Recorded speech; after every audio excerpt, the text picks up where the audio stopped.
The great crystal halls of Nexus Prime sparkled under the light of 3 suns. 12 different species sat around the massive council table, their voices filling the air with clicks, whistles, and electronic sounds. Today was like any other council meeting, or so they thought. Ambassador Zethrix pushed his 6 arms against the table and stood up. His blue skin shimmered as he activated the holographic display above his head. The other council members looked up with mild interest. Zethrix was known for bringing old stories and forgotten data to these meetings. "Fellow council members," Zethrix began, his voice carrying the strange accent of his people. 3 cycles ago, our mining teams found something interesting in the Outer Rim. A derelict ship, very old, floating in dead space. Council leader Vexhai, a tall creature with silver scales, tapped her claws on the table. "Another ancient wreck, Zethrix? We find hundreds of those every year." "This one was different," Zethrix replied. He touched a control, and the hologram changed to show pieces of broken metal and strange symbols. The ship's databanks were mostly destroyed, but we recovered some fragments. What we found, it speaks of a species we've never encountered. The room grew quieter. New species were rare in their part of the galaxy. They had mapped most systems and contacted every intelligent race within 50,000 light-years. Dr. Yelanai, the council's science expert, leaned forward. Her large eyes reflected the hologram's blue light. "What kind of species?" Zethrix's expression grew serious. "They called themselves humans. The data fragments described creatures that lived on a world they named Earth, in something called the Sol system." "Never heard of it," mumbled Admiral Kextar, the military representative. His thick hide was covered in scars from old battles. "Sol system isn't on any of our star charts." "That's not the strange part," Zethrix continued. He activated another display. "Listen to what the fragments say about these humans." Words appeared in the air, translated into galactic standard. "Humans can survive in the vacuum of space for several minutes without protection. They show resistance to radiation levels that would kill most known species instantly. Their bodies can adapt to extreme temperatures and hostile environments." Several council members made sounds of disbelief. The Zenthari representative, a peaceful creature with feathered wings, chirped in alarm. "That's impossible. No organic being can survive in space without protection." "There's more," Zethrix said. "The fragments describe humans as incredibly stubborn fighters. They refuse to surrender even when facing certain death. They use primitive kinetic weapons, actual projectiles fired by chemical explosions, but somehow defeat enemies with advanced energy weapons." The room erupted in various sounds of laughter and disbelief. Council historian Vexhai shook her head. "Zethrix, you're talking about myths, legends. No species could have such abilities."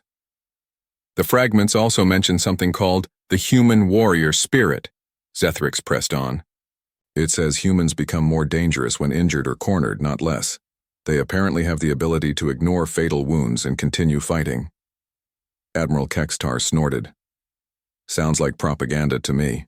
Some primitive species making up stories to scare their enemies." Dr. Yelanai studied the data carefully.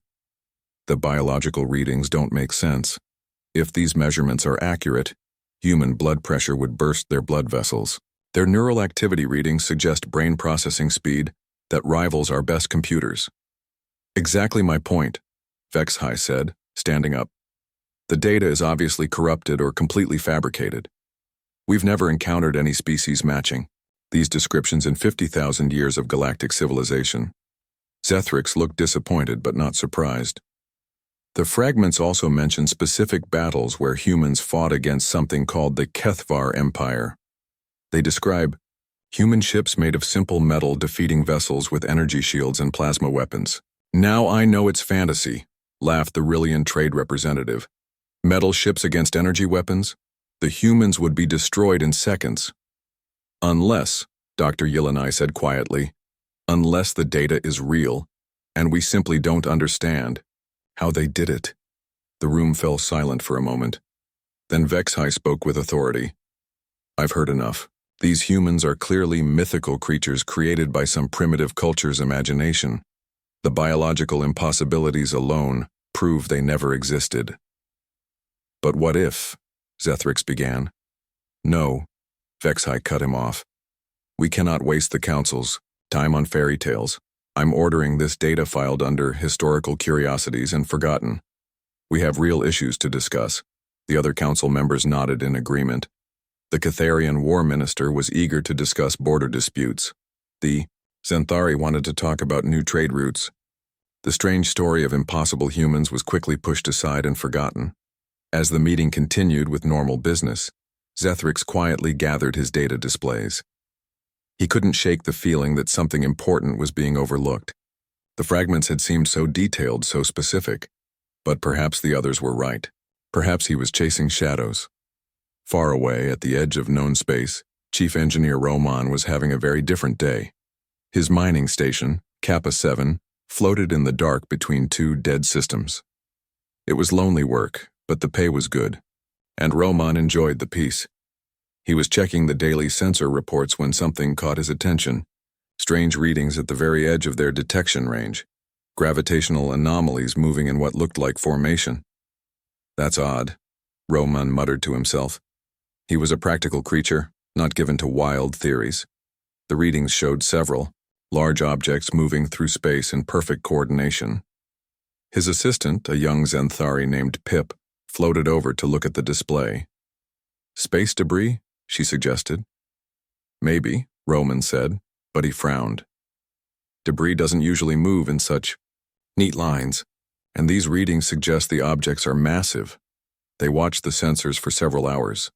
The anomalies continued moving in the same direction, maintaining perfect spacing between each object. No known natural phenomenon behaved like that. Should we report it to the Council? Pip asked. Roman considered this. The Council had better things to worry about than strange sensor readings from a mining station. Probably just cosmic debris knocked into formation by some gravitational event. I'll note it in the log, but it's nothing urgent. He filed a brief report and went back to his normal duties. The readings continued for 3 more days, then moved beyond their sensor range. Roman forgot about them entirely. Neither the mining engineer nor the Council members realized they had just witnessed the first signs of something that would change their galaxy forever. The objects moving in perfect formation weren't debris or natural phenomena. They were ships. Somewhere in the darkness between stars, Captain Sarah Chen stood on the bridge of the UES Endeavour, studying the navigation display. Behind her, dozens of human crew members worked quietly at their stations. Around them, invisible to the galaxy's sensors, 10,000 other human vessels moved through space with patient precision. Long-range scouts confirmed the Council meeting proceeded as expected, reported Lieutenant Commander Park. They dismissed the fragments as mythology. Captain Chen nodded. Good. We're not ready for first contact yet. How long until our fleet reaches the staging area? 72 hours, Captain. Chen looked out at the stars through the bridge's main. Fewer. Somewhere out there, 12 species thought they ruled the galaxy. They believed humans were just stories, impossible creatures from primitive legends. Soon they would learn the truth. Maintain course and formation, Chen ordered, and send word to Earth Command. Tell them the observation phase is ending. It's almost time to introduce ourselves to our neighbors. The bridge crew acknowledged her orders with quiet efficiency. The human fleet continued its journey toward the heart of galactic civilization, carrying with them the end of one age and the beginning of another. 3 days after the Council meeting, every deep space monitoring station in 7 sectors suddenly went crazy. Alarms blared across the galaxy as massive energy signatures appeared on sensors everywhere at once. Defense Control Center Alpha was the first to detect them. Operator Zilnek stared at her screen in confusion. The readings showed enormous objects moving faster than anything in their database. She ran the scan 3 times before calling her supervisor. Sir, you need to see this, she said, her voice shaking slightly. Supervisor Bexran floated over to her station. His gas-filled body pulsed with nervous colors as he read the display. This can't be right. Run a full diagnostic on the sensors. I already did, sir. 3 times. The readings are accurate. On the screen, dozens of massive energy signatures moved across space in perfect formation. They were coming from the direction of the galactic rim, from empty space where nothing should exist. Fleet Admiral Kextar received the emergency call while eating his morning meal. He dropped his food and rushed to the command center, his heavy footsteps echoing through the corridors of Nexus Prime's military section. "Report," he barked as soon as he arrived. "Unknown vessels, sir," said his aide, Commander Feltox. "Multiple contacts across 7 sectors, all moving toward core systems at impossible speeds." Kextar studied the tactical display. Red dots showed the positions of the unknown vessels. There were so many that the display looked like it had a disease. "How fast are they moving?" "0.7 light speed, sir. In normal space without apparent use of hyperspace tunnels." The Admiral's blood ran cold. No known technology could achieve such speeds in normal space. The energy requirements alone would melt any ship's hull. "Launch reconnaissance drones immediately," he ordered. "I want close-up scans of these vessels." Within an hour, fast scout drones raced toward the nearest unknown contacts. The drones were equipped with the best sensors in the fleet, capable of analyzing everything from hull composition to life signs aboard enemy vessels. The first drone reached its target 6 hours later. The images it transmitted back left the entire command staff speechless. The unknown ship was unlike anything in their databases. It was sleek and smooth, with no visible weapons or engines. The hull appeared to be made of some dark metal that absorbed sensor scans rather than reflecting them. Strange markings covered the surface in patterns that hurt to look at directly. "Analysis?" Admiral Kextar demanded. Dr. Yelena had been called in as soon as the first images arrived. She studied the readings with growing amazement. "The hull material is completely unknown, Admiral. It's absorbing 90% of our sensor energy. I can barely detect the ship's internal structure. What about life signs?" Dr. Yelena's expression grew troubled. "That's the strange part. I'm detecting organic life forms aboard the vessel, but the readings are impossible." "Explain." "The biological signatures show circulatory systems operating under pressures that would burst any known organic vessel. Neural activity suggests cognitive processing speeds that rival our quantum computers. And, sir," she paused, checking her readings again, "the bodies appear to be constantly repairing themselves at the cellular level." Admiral Kextar felt a chill run through his body. Those descriptions sounded familiar, but he couldn't remember where he'd heard them before.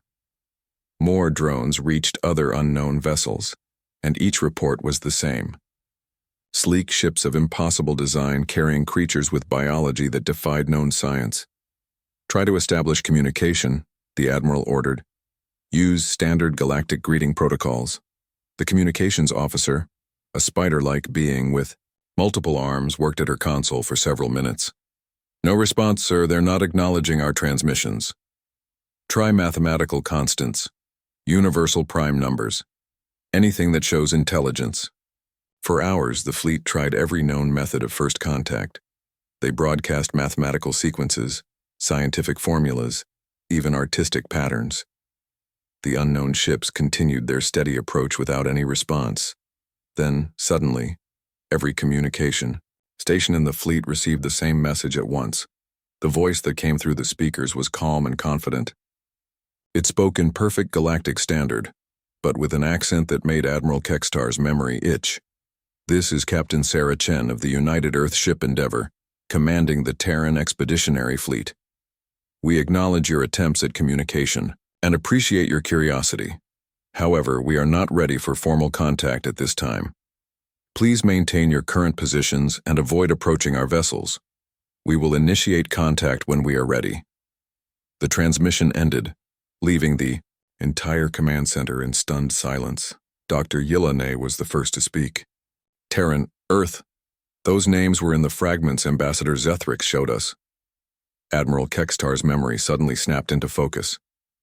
The impossible creatures from the old stories. The mythical humans with their impossible biology and stubborn fighting spirit.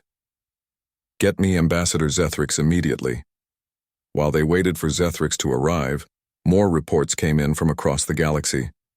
The unknown fleet was massive beyond imagination. Initial counts suggested over 10,000 vessels of various sizes, from small fighters to massive ships that dwarfed even the Council's largest dreadnoughts. Ambassador Zethryx arrived within the hour, his blue skin pale with excitement. "You've seen them, haven't you? The humans, they're real. You're certain these are the same creatures from your fragments?" Admiral Kextar asked. "Absolutely. The voice patterns match the phonetic descriptions in the data. And look at this." Zethryx activated a display showing the unknown ships alongside technical drawings from the fragments.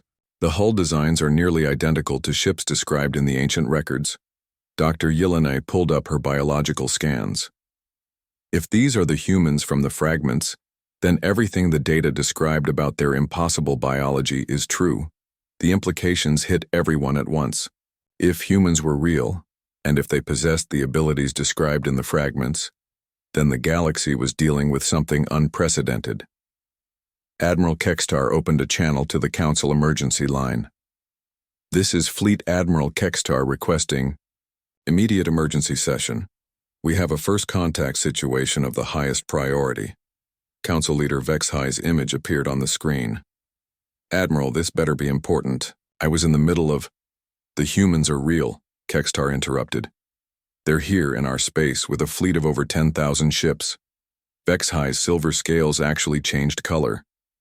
That's impossible. Humans are mythology." "Tell that to Captain Sarah Chen of the UES Endeavor," Kextar replied grimly.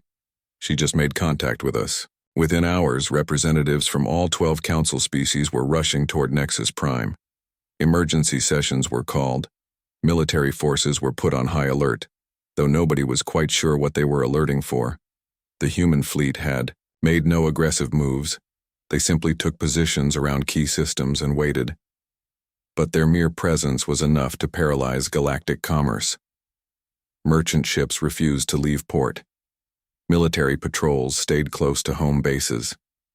Dr. Yelena worked frantically to analyze every scrap of data from the fragments, cross-referencing it with current sensor readings. What she found made her increasingly nervous.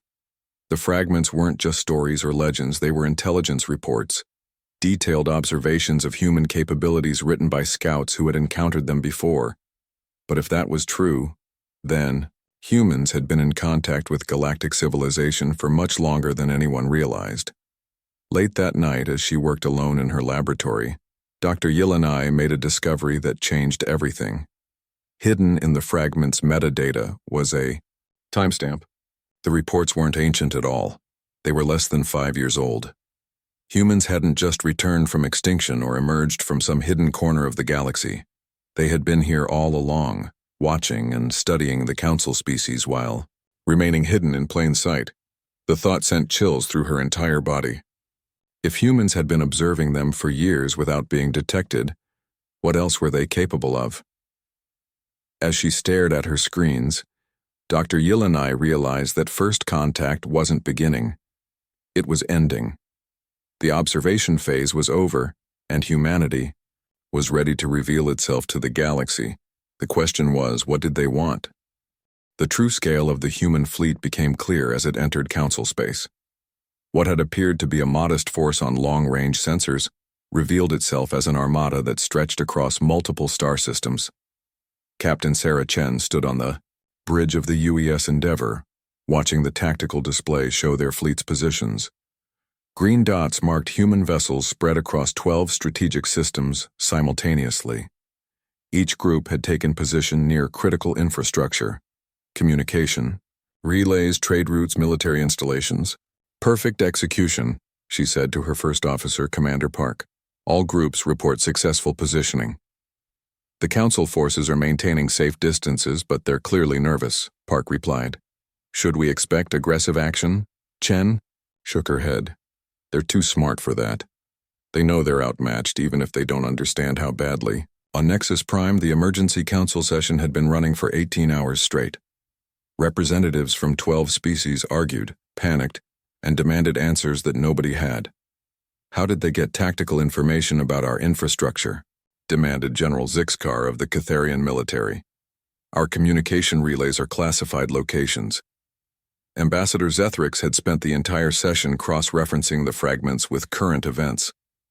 His findings painted a disturbing picture. According to the data, humans have been conducting reconnaissance missions in our space for decades. These aren't random positions. They're the result of years of careful observation. Council Leader Vexhai paced around the table, her silver scales reflecting her agitation. You're saying they've been spying on us for decades without being detected?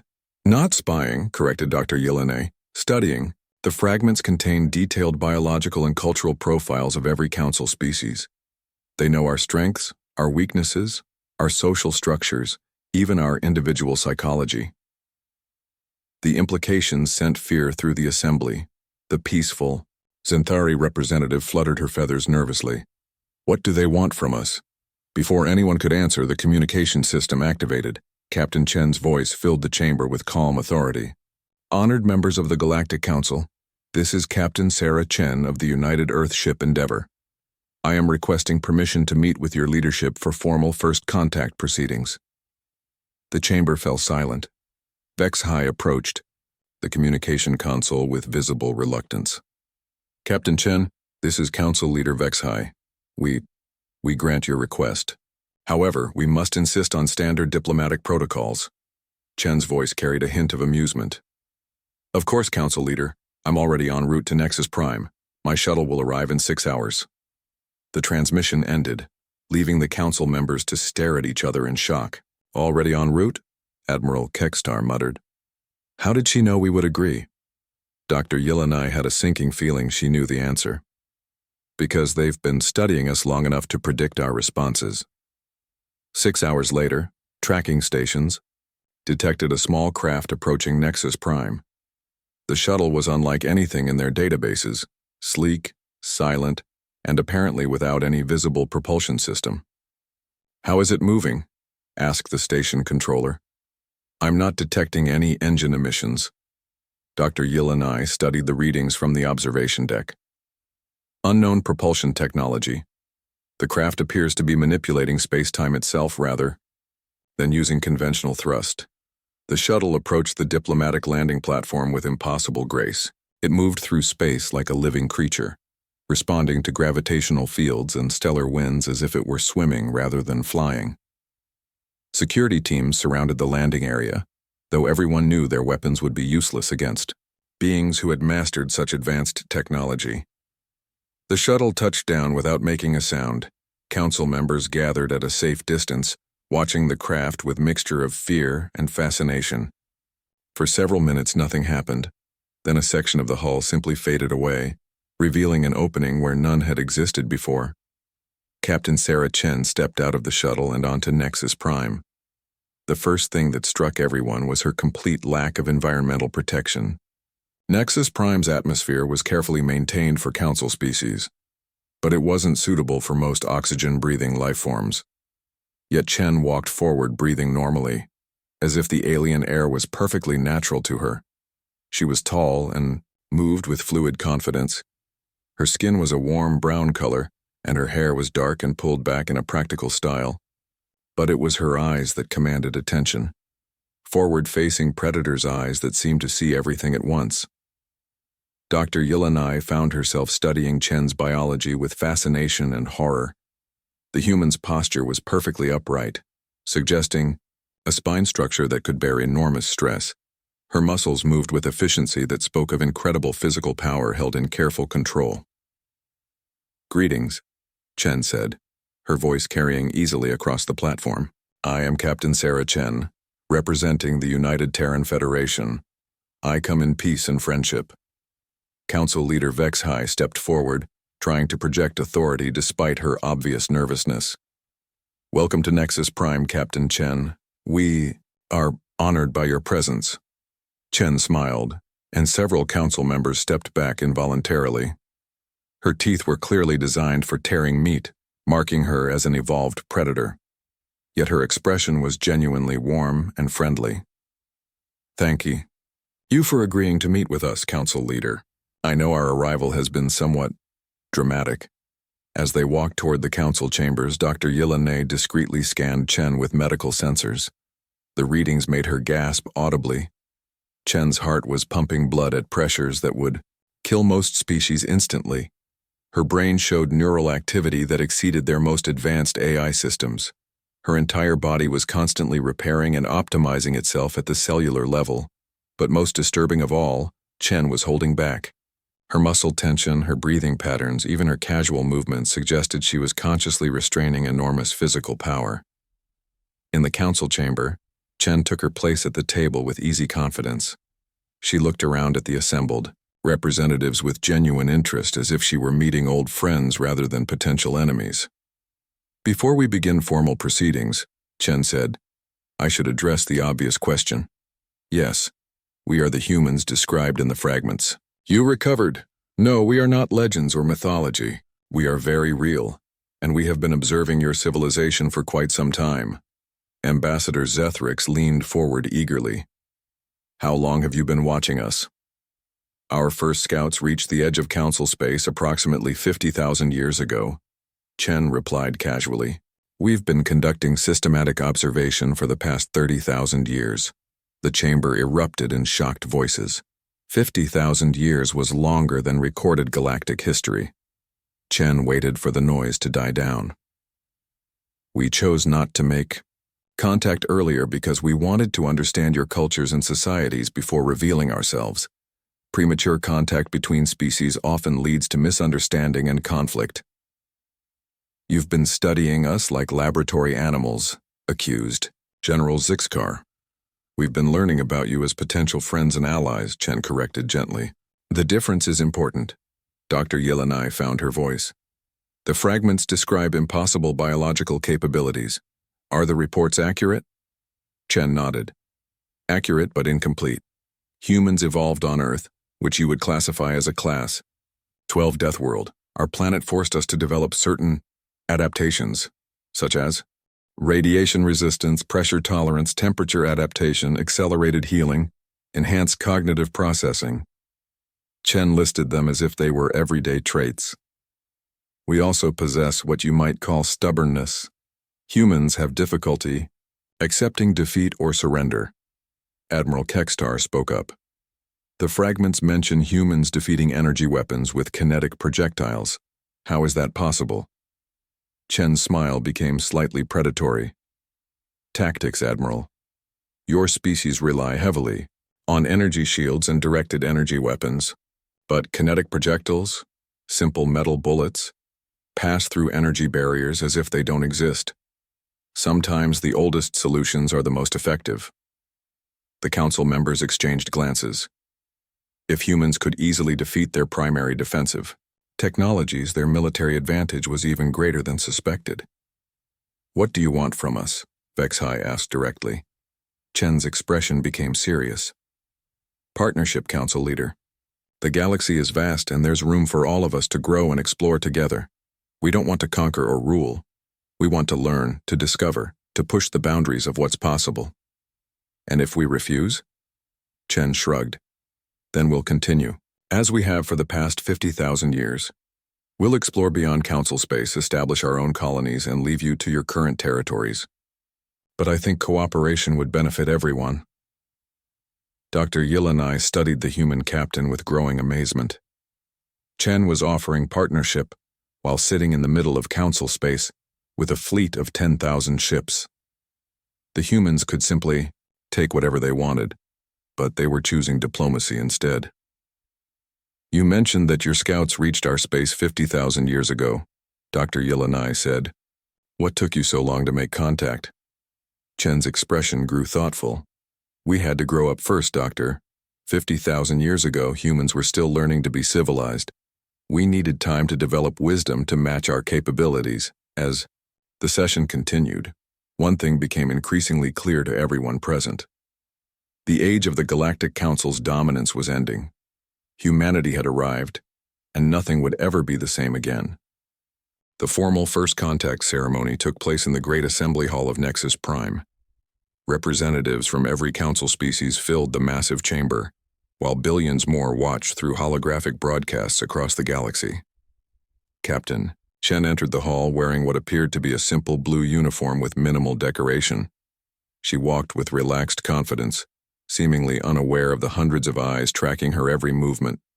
Dr. Yilanai watched from the scientific observation section, her instruments carefully monitoring the human captain.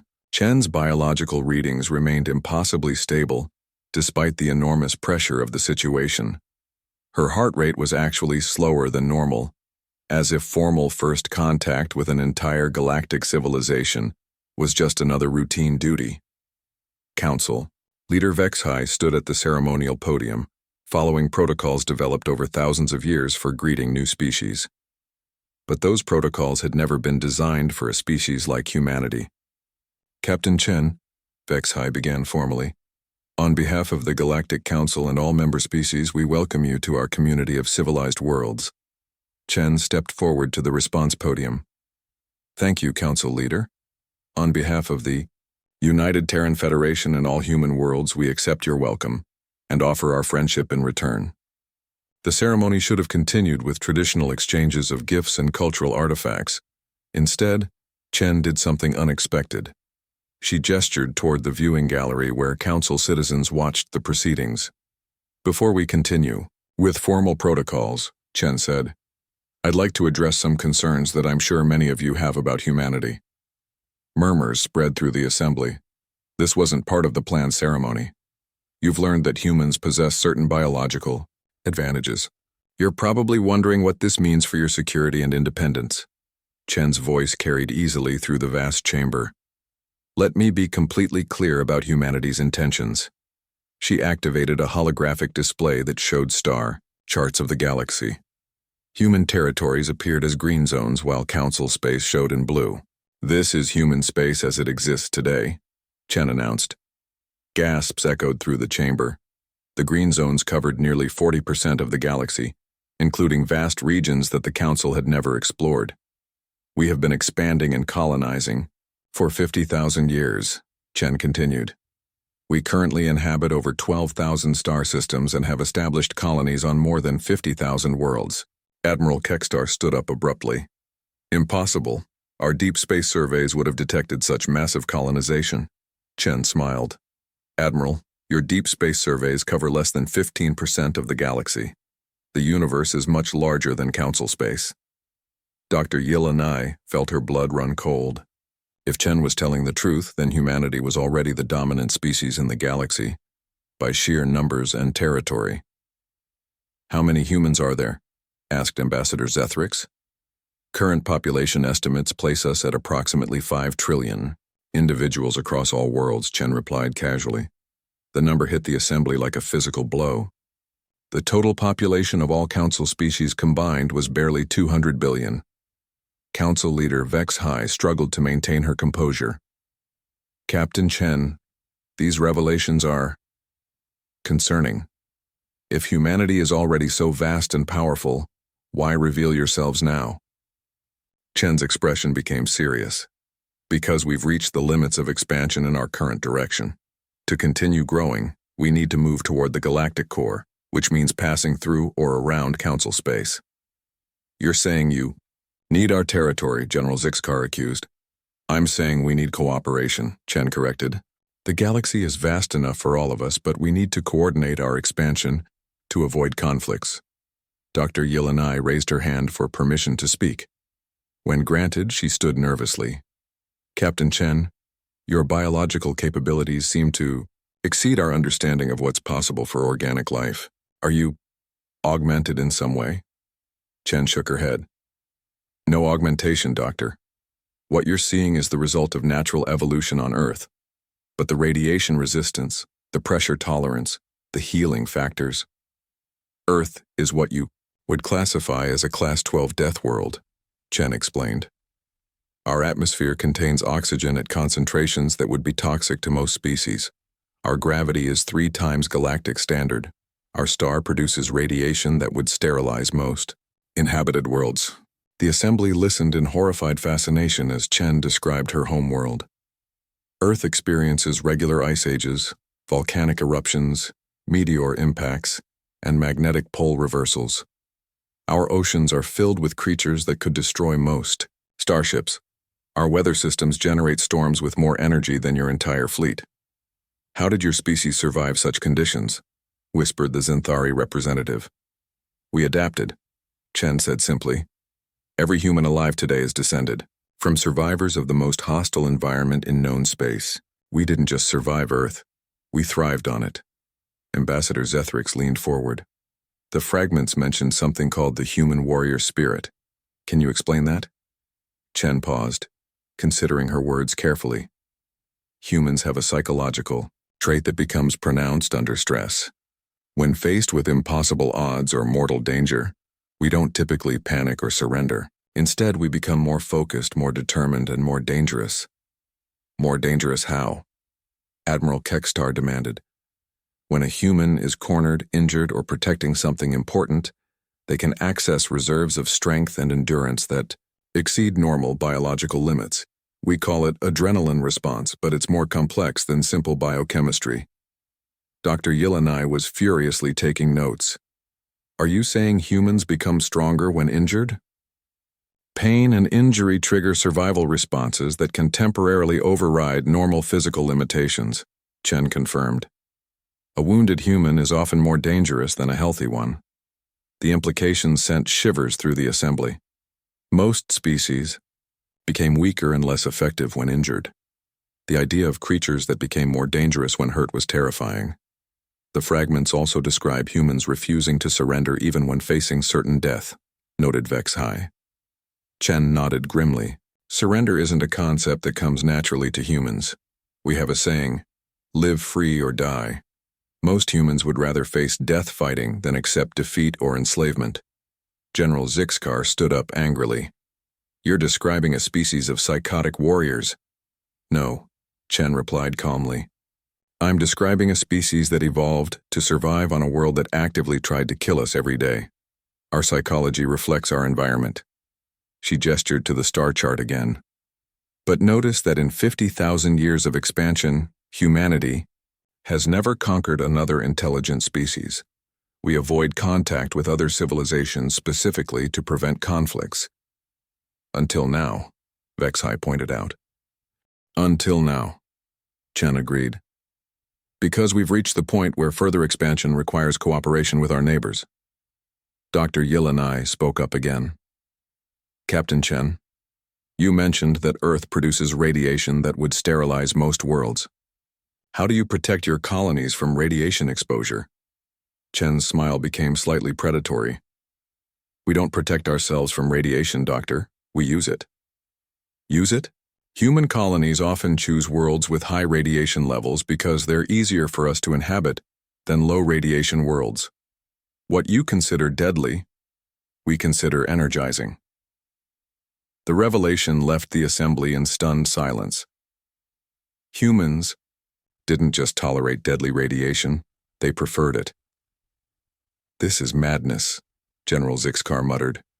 You're describing a species of living weapons. Chen's expression hardened. General, humans are not weapons. We are explorers, builders, and dreamers. Yes, we're dangerous when threatened, but we're also capable of incredible creativity, compassion, and cooperation. She gestured toward the assembly. We're here seeking partnership, not conquest. We could have simply taken what we wanted, but we chose diplomacy instead. Council leader Vexhai realized the truth in Chen's words. Humanity had revealed itself from a position of overwhelming strength, yet they were still asking for cooperation rather than demanding submission. What exactly are you proposing, Captain Chen? Vexhai asked. A new framework for galactic civilization, Chen replied. Instead of the current system of static territories and limited expansion, we propose a dynamic alliance focused on exploration and discovery. She activated a new holographic display showing potential expansion routes toward the galactic core. Together, we can explore regions of space that neither of our civilizations could safely reach alone. Council species provide established diplomatic networks and accumulated scientific knowledge. Humans provide advanced exploration technology and the ability to survive in hostile environments. The proposal was ambitious beyond anything the Council had ever considered. It would reshape galactic civilization entirely. And if some species refuse to join this alliance? Asked the Catharian representative. Chen's expression remained neutral. Then they're free to continue as they are. We won't force anyone to join us. But the unspoken implication was clear. Species that chose not to join the alliance would be left behind as the rest of the galaxy moved forward without them. As the session continued, one thing became clear to everyone present. The age of the Galactic Council was ending. Humanity hadn't come to join the existing order. They had come to create a new one. The only question remaining was which species would choose to be part of humanity's future. The weeks following humanity's revelation changed everything. Across the galaxy, species that had grown comfortable with the old order found themselves facing an uncertain future. On the Catharian homeworld, War Marshal Grixtal paced before his military council. The Catharians had always prided themselves on being the galaxy's premier warriors, but humanity's casual display of superior capabilities had shaken their confidence. "Our weapons are useless against them," reported General Zexmar. "Energy shields mean nothing if they use kinetic projectiles. Our fastest ships are slower than their cargo vessels. Our strongest warriors couldn't survive 5 minutes on their homeworld." Grixtal stopped pacing and faced his council. "Then we have two choices. We can fight a war we cannot win, or we can learn from them." The decision wasn't easy for a proud warrior species, but the Catharians were pragmatic above all else. If they couldn't defeat humanity, they would join them and learn their secrets. On the peaceful world of Zentara, the reaction was very different. The Zenthari had built their civilization on principles of harmony and nonviolence. The idea of allying with evolved predators filled them with dread. They're describing partnership, but they're dictating terms from a position of overwhelming force, argued Elder Pipshan. "How is that different from conquest?" "Because they're giving us a choice," replied Elder Rilnith. "Conquerors don't ask permission." The Zenthari Council debated for days. Some wanted to maintain their isolation and hope humanity would leave them alone. Others recognized that the galaxy was changing whether they participated or not. Meanwhile, the Rillian Consortium was already calculating profits. The merchants and traders saw opportunity where others saw threat. "Human expansion means new markets, new trade routes, new resources," proclaimed Trademaster Velkin.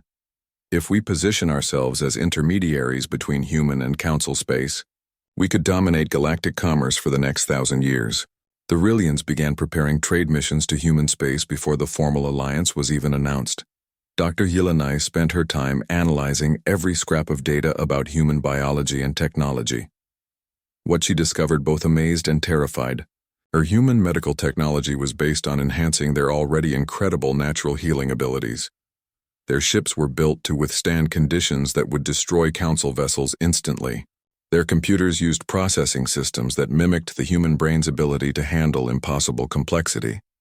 But most disturbing was her analysis of human psychology. Humans weren't just stubborn fighters. They were natural leaders who inspired absolute loyalty in their followers. Other species who worked closely with humans often developed protective instincts toward them. "It's like they emit some kind of psychological field," she reported to Council Leader Vexhai.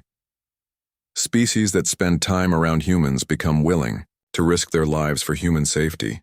Vexhai frowned. "Mind control?" "Not control. Inspiration. Humans seem to naturally bring out the best qualities in other species. Courage, loyalty, self-sacrifice. It's not artificial manipulation, but it's remarkably effective." Captain Chen spent the transitional period meeting with individual species representatives. Each meeting was carefully tailored to address specific concerns and opportunities. With the Catharians, she discussed military cooperation and joint training exercises. Human tactics combined with Catharian discipline could create the most effective military force in galactic history, she suggested. War Marshal Grixtal was intrigued despite himself. What would humans gain from such cooperation? "Perspective," Chen replied. "Humans excel at individual combat and small unit tactics, but we lack experience with large-scale fleet operations. Catharian strategic planning could teach us much. With the Zenthari, Chen emphasized exploration and peaceful development. The galaxy contains millions of worlds suitable for colonization. There's no need for conflict over territory when there's more space than any of us could use in 1,000 lifetimes. Elder Pip Shan remained skeptical. But what happens when resources become scarce? When populations grow beyond available space? Chen smiled.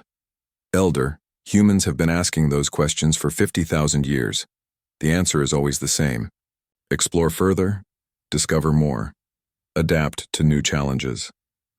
The universe is infinite. Scarcity is a choice, not a necessity. The formal alliance negotiations took place on a neutral station, constructed specifically for the purpose. Unity Station, as it came to be known, was built using both human and council technology. The station itself was a marvel of cooperation. Human engineering provided structural integrity that could withstand stellar radiation and gravitational stress. Council environmental systems created living spaces suitable for dozens of different species. Zenthari artists designed common areas that promoted peace and harmony. The negotiations were complex, involving trade agreements, territorial boundaries, joint exploration missions, and technology-sharing protocols. But the most important discussions concerned the fundamental philosophy of the new alliance. The old council system was based on maintaining stability and avoiding conflict, explained Vexhai during one session. How do we prevent human expansion from destabilizing existing relationships? Chen had given this question considerable thought. By making expansion a joint effort rather than a unilateral action. Every new colony world gets representation from multiple species. Every exploration mission includes mixed crews. Instead of human expansion threatening council space, it becomes everyone's expansion. Ambassador Zethrix raised another concern. Human technology is clearly superior to ours in many areas. Won't that create dependency relationships? Only if we allow it, Chen replied. Humans excel at survival and adaptation, but we're not the best at everything. Zenthari art and philosophy could teach us about cooperation and harmony. Rillian economic systems could optimize our resource distribution. Catharian military doctrine could improve our strategic thinking. Dr. Yelena had become the primary human council liaison, and she was constantly amazed by human adaptability. Captain Chen, your species seems capable of learning and adopting traits from other cultures remarkably quickly. Adaptability is our primary survival trait, Chen explained. Humans don't just adapt to physical environments. We adapt to social and cultural environments as well. We become better by learning from others. The Alliance Treaty was signed 6 months after first contact. 12 species committed to joint exploration and colonization efforts under human leadership, while maintaining their autonomy in internal affairs. The Catharians signed immediately, eager to learn human military techniques. The Rillians were, second, already planning trade routes to human space. The Zenthari took longer to decide but eventually agreed when humans offered to help them establish peaceful colonies on garden worlds. 3 species chose not to join the alliance. The isolationist Velkari withdrew to their home system and severed all external contact. The Hechtan Federation maintained limited trade relationships, but refused formal alliance. The ancient Morden Empire declared humanity a threat and began militarizing their borders. Captain Chen addressed the holdout species with understanding rather than anger. Every species must choose their own path. The alliance will remain open to new members and we respect those who choose different directions. But privately, she knew that isolation would become increasingly difficult as the galaxy changed around the holdout species. The first joint expedition launched 1 year after the alliance was signed. The target was an unexplored region near the Galactic core where radiation levels and gravitational anomalies had prevented previous exploration attempts. The expedition fleet included vessels from 8 different species, but it was commanded by Captain Chen aboard the UES Endeavour. The crew was mixed with humans working alongside Catharians, Zenthari, Rillians, and others. Dr. Yelena served as the expedition's chief scientist, and she watched the mixed crews work together with fascination. Humans naturally took leadership roles, but they did so by inspiring cooperation rather than demanding obedience. It's remarkable, she noted in her personal log. Humans seem to bring out leadership qualities in other species as well. Catharians become more strategic thinkers. Xanthari become more decisive. Rillians become more generous. The expedition discovered 17 new star systems, including 6 with planets suitable for colonization. More importantly, it proved that human council cooperation could achieve things that neither civilization could accomplish alone. Standing on the bridge of the Endeavour as the expedition returned to council space, Captain Chen looked out at the stars with satisfaction. The mission had been a complete success, but more than that, it had shown the galaxy what was possible when different species worked together. "Course for Unity Station," she ordered. "It's time to plan our next expedition." Commander Park approached, with the latest reports. "Captain, we're receiving requests for Alliance membership from 6 new species. Apparently, word about our success has spread." Chen smiled. "The galaxy is finally waking up to its potential. For 50,000 years, humans explored alone. Now we have partners who share our dreams of discovery." As the Endeavour approached Unity Station, Chen could see construction ships building new sections to accommodate growing Alliance membership. The station had become a symbol of cooperation and shared purpose. The age of human isolation was over. The age of galactic exploration had begun. Dr. Yil and I joined Chen at the observation deck as they docked at Unity Station. "Captain, I've been studying the psychological effects of human-alien cooperation. The results are extraordinary." "How so?" "Species that work closely with humans show increased creativity, courage, and optimism. It's as if contact with humanity awakens dormant potential in other races." Chen considered this thoughtfully. "Maybe that's humanity's real gift to the galaxy. Not our technology or our strength, but our refusal to accept limitations." As they watched ships from a dozen different species docking at Unity Station, Chen felt a deep satisfaction. Humanity had finally found its place in the galactic community, not as conquerors or rulers, but as inspiration for others to reach beyond their own limitations. The universe was vast and full of wonders waiting to be discovered. And now, for the first time in galactic history, there was a civilization ready to find them. All thanks for watching, like, and subscribe.